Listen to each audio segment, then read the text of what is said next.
Bonjour et bienvenue dans cette vidéo comment soigner naturellement l'érythème fessier.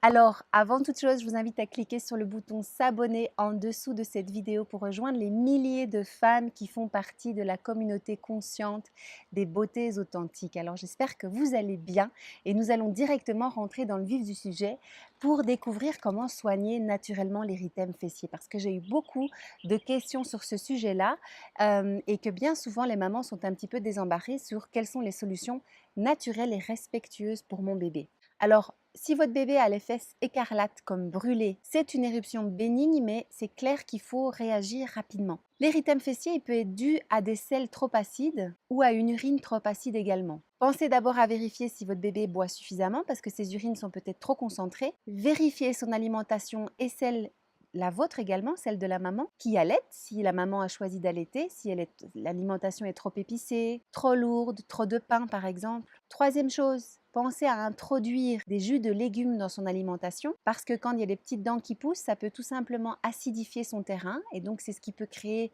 à ce moment-là plus de rougeur ou d'acidité dans le corps. Et n'oubliez pas que ça peut être aussi une allergie aux couches chimiques conventionnelles. Je ferai peut-être une autre vidéo à ce sujet-là, mais ça peut être tout simplement une réaction aux couches chimiques. Si par exemple la rougeur, elle s'étend jusqu'au niveau de la ceinture en général. Alors, pour soigner naturellement l'érythème fessier, la première chose à faire, ça va être de nettoyer les fesses de votre bébé avec du liniment oléocalcaire. Je vous mettrai la recette en bas de cette vidéo. Veillez à bien sécher entre les plis. Deuxièmement, pensez à changer les couches suffisamment fréquemment. Vous pouvez aller voir la vidéo que j'ai faite sur les lingettes pour bébé parce qu'elles contribuent aussi parfois au développement de rougeurs et d'érythème fessier. Troisième chose, vous pouvez appliquer un gel d'aloe vera pour soulager les douleurs et traiter également les bactéries, les champignons. Ou vous pouvez aussi appliquer une crème à base de calendula, mais regardez bien les ingrédients de la composition de la crème. Pour neutraliser l'acidité de l'urine, vous pouvez également ajouter dans l'eau du bain un grand verre de farine d'avoine brute que vous trouvez en magasin bio. N'oubliez pas que le lait maternel est aussi cicatrisant et que quelques gouttes de votre lait maternel sur les fesses de bébé font tout simplement des miracles.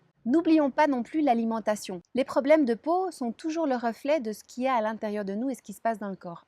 Pareil pour les bébés. Donc, il peut être éventuellement carencé en acides gras polyinsaturés. Le lait maternel en contient, mais il est absent des laits maternisés. Donc, pensez à ajouter dans son alimentation des huiles vierges de première pression à froid, une goutte d'huile par mois d'âge. Alors, l'alimentation doit évidemment être la meilleure qualité possible, la plus naturelle, biologique et de saison, pour avoir un apport en quantité de vitamines, de nutriments, de minéraux et d'oligo-éléments. Si vous avez envie d'aller plus loin, je vous invite à vous inscrire à ma prochaine conférence en direct en dessous de cette vidéo ou au-dessus pour pouvoir découvrir les 3 étapes cruciales pour devenir énergique, saine et sereine. On va parler des 3 secrets.